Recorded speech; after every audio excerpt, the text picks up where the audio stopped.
Starting up this quarter and moving forward is we're going to have a forum every week. So we're going to start on Fridays. It's going to be from 1 to 1:30. And do you have like Cajon Hall? You guys know the big classroom at the end? Nods or thumbs up. So in the back, yeah.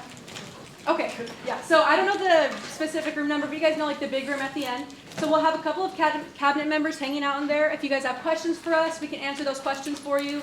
Or if you have something that you want to see, come to us and we'll try our best to make it happen for you, okay? So we're going to start on Fridays and alternate. So it'll go Friday one week, and then it'll be on a Thursday the next week. The following week will be a Friday, so on and so forth. So Fridays it's going to be 1 to 1:30, like I said. Thursday we haven't nailed down a time yet, but once we do, we'll make sure you guys know about it, okay? Are there any questions about that? Okay.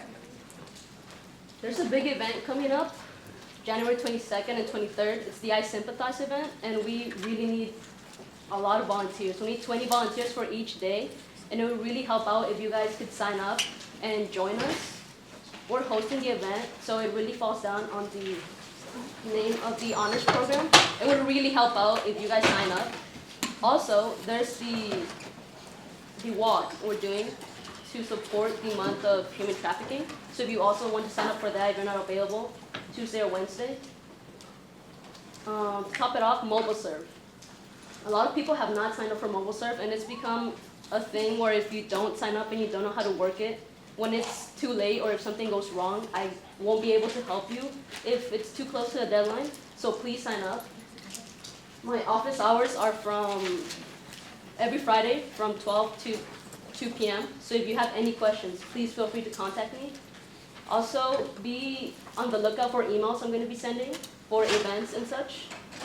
Other than that, that'll be pretty relaxed. If you need help with MobileServe, I can resend the emails. If you're not clear, I can talk to you one-on-one. But it's really important that you sign up and you get those 30 hours done. If not, it will be a really disappointment on the program and towards you if you didn't get them, because you're not really looking for event that's right here, like the I Sympathize event or the walk or all the events that we're giving to you. So if you find them, please just come join. It's really easy, and 30 hours are not a lot if you really take the opportunities we give you. Thank you. Real quick, we have some announcements from SST. Hi, I'm Jessica, and I work with Service to Students with Disabilities, and our office has had a request for a peer note taker. What that means is you basically just take the notes that you should already be taking in class, and in turn we give priority registration as priority 1. I don't know, I think most of you guys probably already have priority, but I mean it helps out a class meeting needs. So would anyone be willing to volunteer?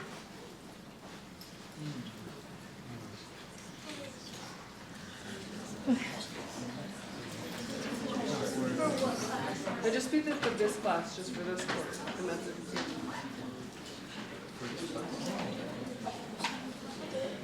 Thank you.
I'm like, how do I get back to my seat?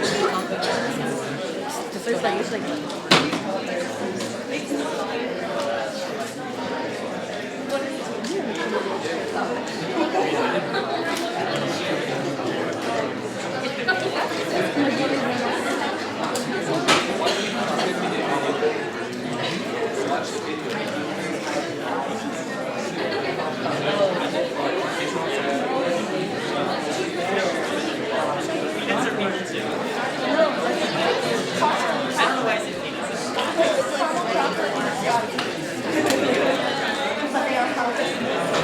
Yeah, it was amazing. I just like right now vegan with everything.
I sat there and I was like, you won't have a mentor if you kick me out. And I was like, well, actually, she's not here.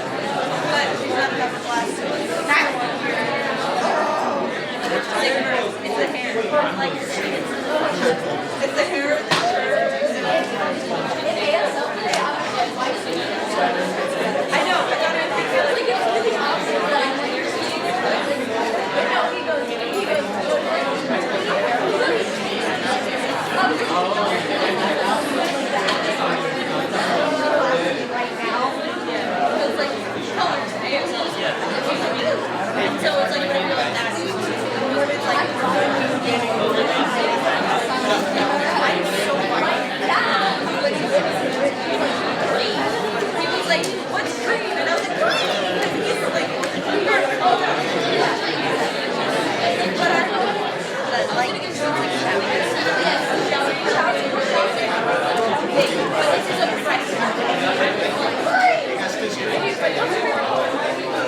Alright guys, we have Emilio from Study Abroad who's going to talk a little bit about what Study Abroad is. Thank you, everybody, and thank you for helping me with technical support over here. But anyway, what I'm going to be talking about is basically the programs that you have available here at Cal State San Bernardino, and also not only our programs, but there is the CSU Chancellor's Southwest programs that you can also apply to, and you can participate on those. But essentially, if you want to go into our website, international, you type international.csusb.edu, you're going to be brought to these basically homepage, and I'm just going to click on the homepage. And what we do for the Center for International Studies and Programs, we actually provide services for all the international students that are coming to our campus to do a bachelor's degree or do a master's degree here. So immigration, logistics, and try to make the international students feel more like home, even though they're not home. But it's a little challenging because if you participate in one of the international programs, you will notice that there is a lot of culture shock that goes on in the learning experience while you visit another country and live in another country. We try to accommodate the international students in this case. But anyway, what we do more than anything in my office is, which is education abroad. And the education abroad, doesn't want to go there anymore. There we go. Generally, we actually have different programs. We do have faculty-led programs. We have exchange programs. We're trying to expand the exchange programs as we don't have many of them. Students especially doing, I would say, the only students that are that have Japanese as a minor or a major, I think we only have minors here, they can actually participate in the Japan program. We also just opened another exchange program, and that is in South Korea. Depending on your major, in this case, you'll be able to actually take some of the classes abroad and bring the credit back to our campus, okay? But anyway, you have some information here about what faculty-led programs are. Overall, as you can actually see, the GPA is pretty low. We try to accommodate as many Cal State University San Bernardino to participate on. And again, as I said, there's the exchange programs here that you can actually, you will see it's, we have very little programs, only the Japan Index, and they actually didn't mention anything. But once you click here, you'll be brought to this website, and that is actually where we have much of the programs. Once you scroll down, in OneNote, so you know, all of the study work programs that have the number one, starts with number one, is we are servicing all of the students applying to the programs. The Center for Global Management, if anybody is not familiar with the Center for Global Management, they also have study work programs, and they usually are, let's see, it should be right down here. Oh, no. Let's see.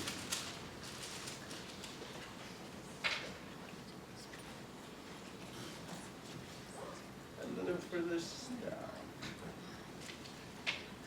They're the ones that have 12-day faculty-led programs, 14-day faculty-led programs, and so forth and so on.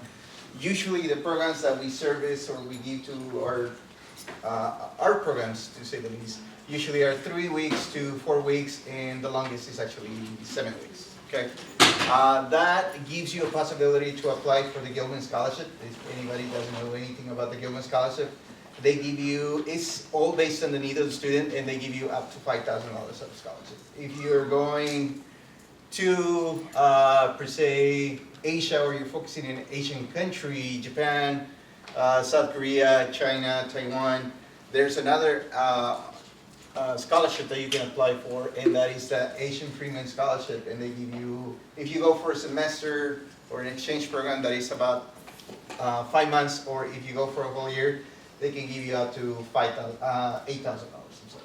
So you can actually apply for both. You can apply for the Gilman and also for the Freeman Asia. And I did have 2 students actually applying for both. One got $3,000 for one, and $5,000 for the other one, and $3,000, $5,000. So the combination, I think it adds up to like $8,000 for scholarship. That is in top of the financial aid that they were getting here from our campus. So that's something that will help them out, especially with their personal costs whenever they go to a study abroad program, any of the study abroad programs. So just looking into one per se, she's gonna click, let me see, into the Brazil program, and I'm gonna explain a little bit about how this whole thing kind of works a little bit. We usually have information about where we're going. It depends on if it is a faculty-led program. Some faculty-led programs, we do have host institutions that we go through. There's some programs that we don't have a host institution. We actually do have the faculty, Cal State University faculty, to lead the programs, and then usually they take the students around overall. In South Africa, we used to have Cape Town University, but now we use some of the facilities, but we don't stay there. But we go around and get to know more about South Africa. In this case, we do have, this is Brazil, our Brazil program. We go to Sao Paulo in Brazil. We go into, which is Universidade Paulista. And they are the ones that are teaching our students once you get there. There's 2 excursions, especially for students. And there's 3 options that you can actually see there. Especially for students doing marketing, and that's the main focus about this program. If you're doing business administration and you're actually focusing into marketing, this would be kind of like your program to go to. We're visiting 2 companies. One is a cosmetic company in Sao Paulo, and the other one is a beer company. It is a Japanese company, but they actually have a manufacturer in Brazil. Okay. Actually, to say the least, in Sao Paulo, there's the 2nd biggest population of Japanese living in that country, to say the least. So, and then in Mexico, we have the largest 2nd population is South Koreans, people actually living in Mexico City, to say the least. anyway. But usually, the breakdown is pretty similar in each one of the countries. If you actually click on each one of the programs, you will see basically kind of like a breakdown of where is it that we're going. This is a faculty-led program. The courses that we're going to be offering, kind of like the deadline and what the application process is, overall. And sometimes we will have the cost at this point in time. Not every single program will have a cost of the program. So if we're still working on some of the budgets for some of those, so if you don't see it there, basically that means that we're still working on it. Okay.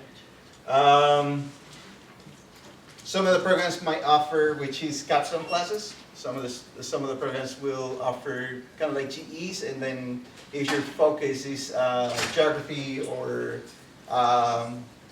any program following into anthropology, this is something that you can actually use. Right. Usually we do tell the students, or we ask the students in this case, to talk to the professor. The professor in this program is Dr. Kuhut, who is actually advising the students, especially with academics overall. So if you have any questions about substituting a class that you need with one of these classes, you can actually talk to him, and he'll basically be able to talk to the departments that you're substituting the class, so that way you can accommodate that. Right? So that's the possibility as well, especially for substituting classes. Going into, I'm just going to jump into, this is the CSU Chancellor's Office programs. And we do have JIR programs, to say the least. And these encompass, there is 18 countries that you can select from, and there is about 62 programs that you can choose from. And that is depending on your major, depending on your minor. You can actually finish your minor once you go abroad to the different country. But you can also do part of your major while you're abroad, okay? One of the advantages about this program is that whatever you get from financial aid, you get it here. If you get a scholarship, that will actually cover your tuition as well. So that doesn't change as much. So everything that you get here will go with you to help you cover some of the costs in the different programs that you're applying to. Per se, let's say that you're media and design. I mean, there's some availability here. You can actually check and see what are some of the focuses. There's the requirements are usually, it will show in every single program, very similar to what it shows here. Some of them is a 3.0 GPA, 2.75 GPA for this particular program. And it also will tell you if it is for juniors and seniors. Okay. Let's say that you're a freshman, you wanted to go to one of these programs. There is a possibility, there's some programs that allows freshman students to apply and go for the sophomore year. Okay? So keep that in mind. That is actually fun if you wanted to do. You can actually do 2 years if you wanted to in this program, particular program. If your focus is the language, we usually recommend to do your language abroad because you actually learn a lot more than staying here on campus. You will advance a lot more, to say the least. And what else? And if you want to search into the programs specifically for your major, you can actually go down. You can actually click on the advanced search. Once you click there, you go all the way down, and you will have area of study. And you can actually look for what your major is. Let's say it is biology. Click on search, and it will bring you basically some of the options in this case that you can apply for. Keep in mind that some of the countries, they will require you to have a language, such as Chile, they will require you to have at least 2 years of Spanish before you apply. Why? Because a lot of the classes are going to be taught in Spanish, more than anything. And you're going to be with Chilean students actually taking classes. So it's going to be advanced. Right. The housing in every single country is different. Some of them, they might have homestay. Some of the programs might have, which is dorms. And some, it's basically, it's like when you come here to Cal State San Bernardino, you pick and choose which house you want to do. Okay? So you want to rent a room, you can rent a room. So it gives you that flexibility in this case once you go to these study work programs. Also, if you have, let's say you have family in Australia, say the least. They live in Queensland. You want to go to this university, you can actually stay with them.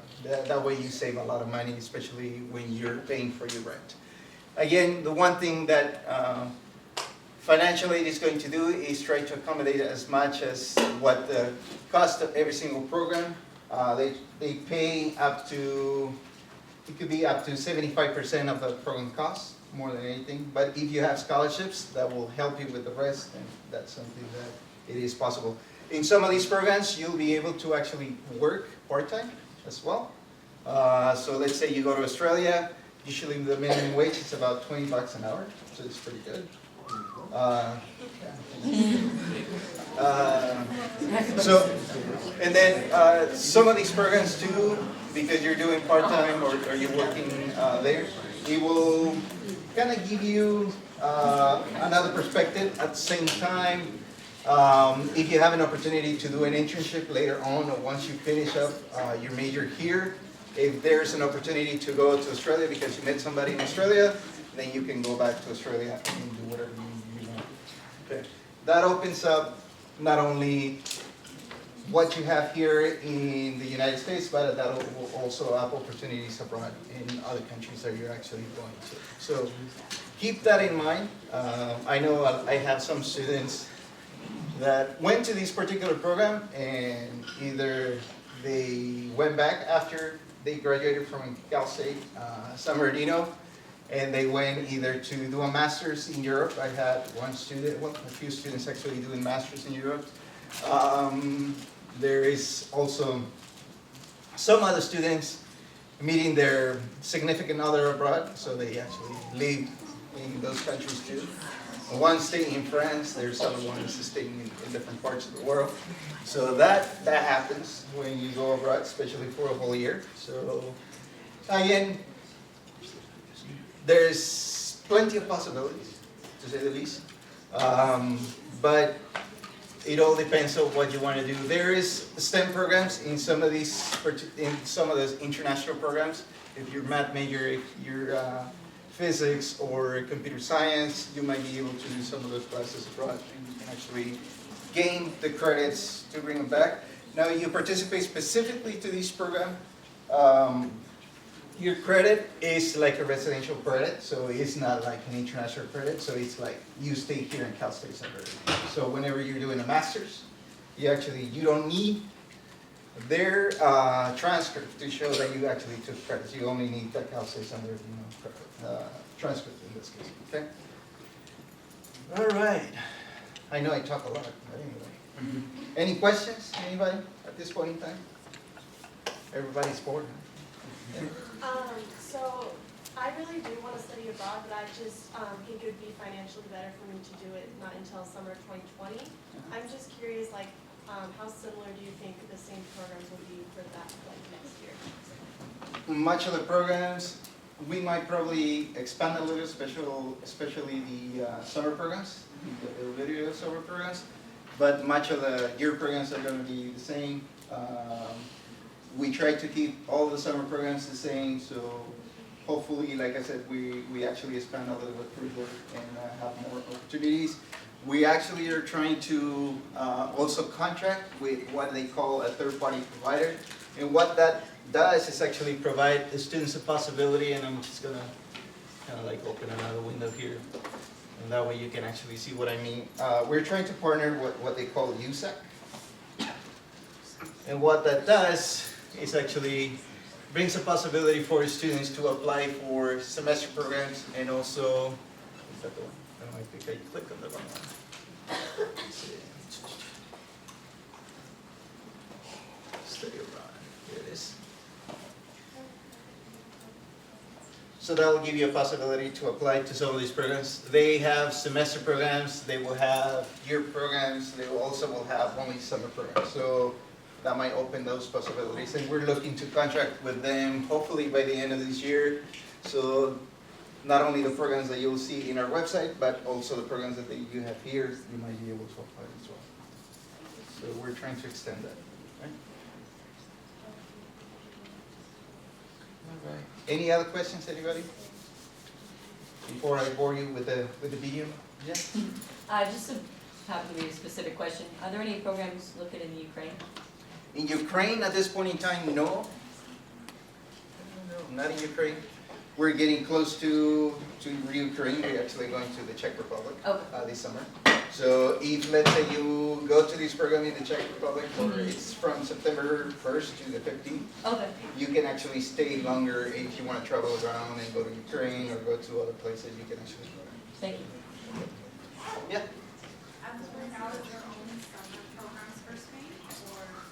The year programs, we have 3 programs in Spain. We have, if you're learning Spanish, which is in Jaén. There is a Granada program and also the Madrid program. So there is 3 programs in Spain at this point. And those are just 1 year, like you have to do the full year, you can't do like a quarter. They don't have, well, yes, we don't have a quarter right now. Or a semester. The majority of the universities abroad, they go by semesters. We're like a special case. So if anybody is going to stay until 2020, lucky you, because we're going to be semesters. I know, right?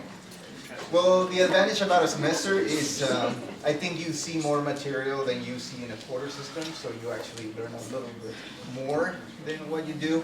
But then at the same time, the weight, once you go to any of the study or programs, the weight of a unit coming to a quarter system, it's an equivalent to 1.5 unit in this case. So every time that you go to a semester, you actually bring more units in this case. And sometimes a lot of students, especially going to the CSUIP, they do classes over there that they actually get credit for 2 classes, and I actually had one student in particular that got credit for 3 classes that he's supposed to do here. So then he covered all those 3 classes, so he didn't have to take them. Right. So that's another advantage about studying abroad too. Right. So anyway. And what I'm going to do right now is actually, I usually put one of the students that actually went to Sweden for a whole year. His name is Alder. He already graduated. He, like I said, he is actually one of my students that right now he's actually doing his master's in Newcastle in the UK. So he's actually doing a program there. So with further ado, I hope it's not too loud. Let's hope it's not. And he went to about 10 different countries he visited. He started with the UK and then he went over to Ireland and other countries. But he wanted it to show first what his experience was visiting the different countries, and then at the end he got into Sweden. He didn't put any academics. Looks like he went just to have fun, to say the least. But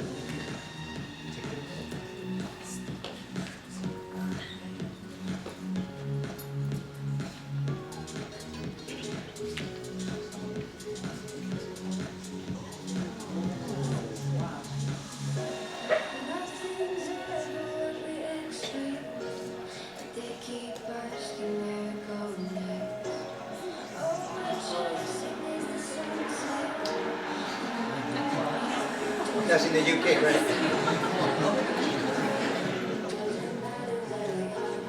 Still in the UK. It's actually Italy, Venice. Been there, Florence. He actually loved Florence. He wanted to go back to Florence, but I don't think he was able to actually go back at some point. He got too busy traveling everywhere else.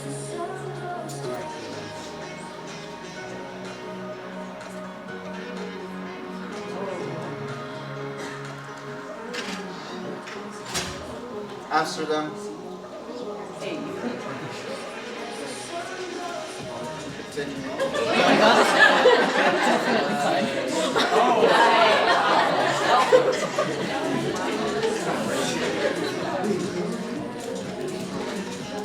This is Barcelona. He went to Prague. This is actually Prague. Paris.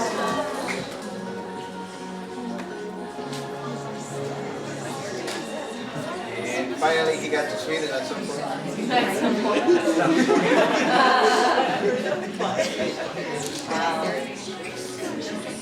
He was telling me that if you get to go to these programs, especially in Uppsala University, they're one of the biggest universities, especially on international relations and conflict around the world.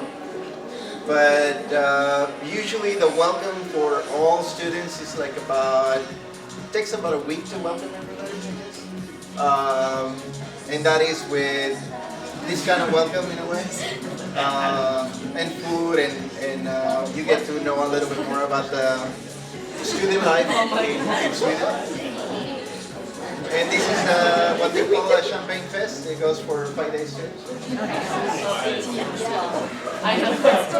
Anybody wants to? Thank you. Say no more, right?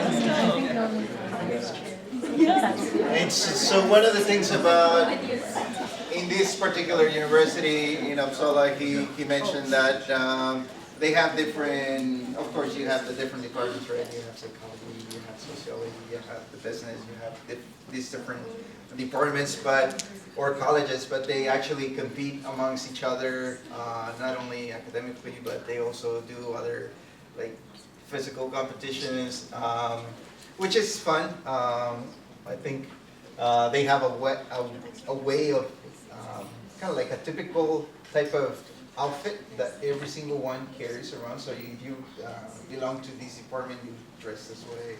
You belong to this other department, you dress this other way. So kind of like differentiates you from who you are and what you're doing in the university. So it's pretty interesting what he mentioned when he was over there.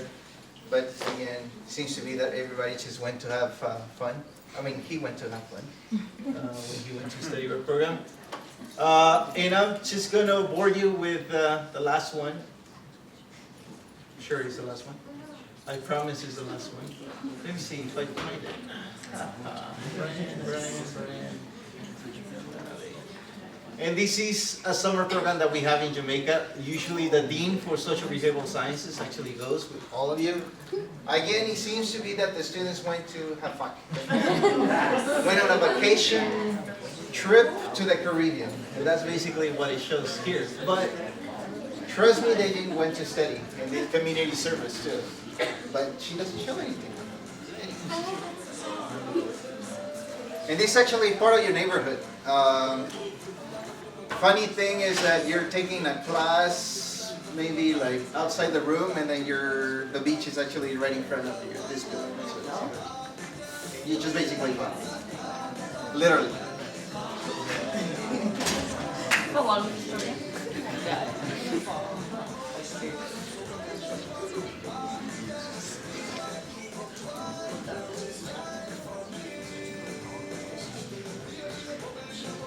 And they go around Jamaica.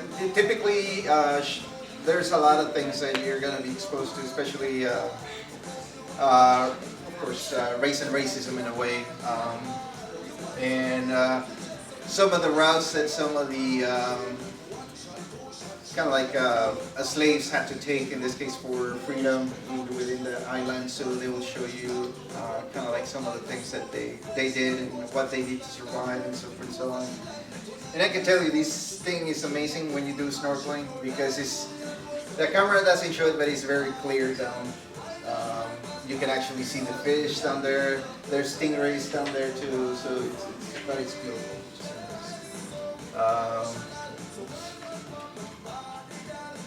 And the water is warm, it's not cold like here.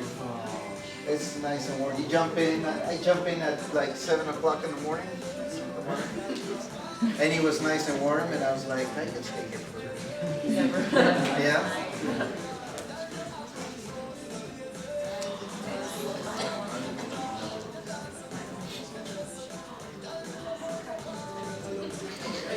So if anybody's major is in social science, or you're actually in the college of social science, usually the dean for his programs that he's doing through that college, he gives an additional $500 he puts $500 for the program. So the president tries to help as well. He puts another $500 too. So that's kind of like $1,000 in this case for anybody that wants to participate in the programs. And again, I mentioned about the scholarships, the Gilman scholarship that you can apply for. I usually recommend the students to check with financial aid and see what other scholarships are available too. But if you're an honor student and then you're in social science, I mean, you can talk to Dr. Mohammed and see if he can fund you further in this case, and see if you can actually get some more money to go to this particular. There's going to be the Czech Republic is also part of his college. The South Africa program is also part of his college, so take advantage of that.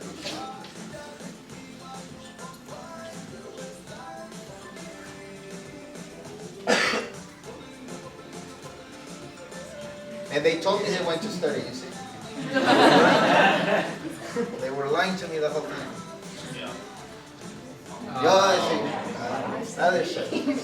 Wow. Oh my gosh. That's so amazing. Right? That was one day only.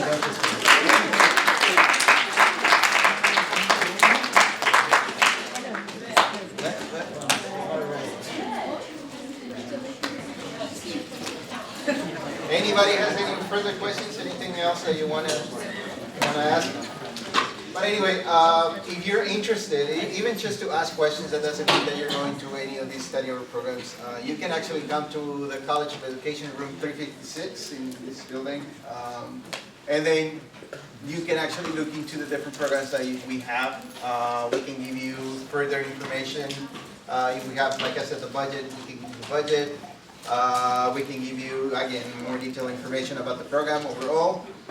And then, again, funding, and I cannot stress that enough. They also have, which is the Phi Beta Delta, is a fellowship program.